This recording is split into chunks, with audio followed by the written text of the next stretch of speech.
Isinagawa ng Department of Agriculture, Philippine Rural Development Project, Regional Project Coordination Office 1 ang Data Capture Farm Roll Outcome Workshop for Scale-Up Sub-Projects noong July 8 hanggang 10, 2026 sa San Ildefonso, Ilocos Sur.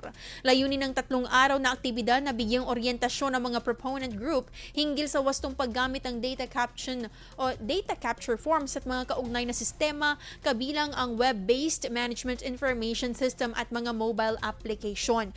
Sa pamamagitan ng mga panayam, focus group discussions at aktwal na pagsasanay, tinuruan ang mga kalahok kung papaano gamitin ang mga digital na kasangkapan sa pangangalap, pamamahala at pagsusuri ng datos. Bahagi rin ng workshop ang paglilipat ng mga simpleng business tools na makatutulong sa pagsusuri, paglutas ng mga suliranin, pagsusulong ng pagiging inklusibo, pagpapalakas ng kompetisyon at pagpapahusay ng operasyon ng mga negosyo ng mga kalahok.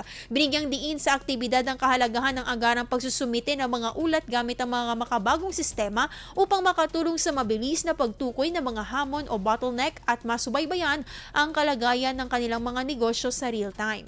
Sa pagtatapos ng workshop, inaasahang magiging mas mahusay ang mga kalahok sa wastong pagpasok ng pag-update at pamamahala ng datos gamit ang mga ipinakilalang software, database at iba pang pamamaraan ng pangangalap ng impormasyon.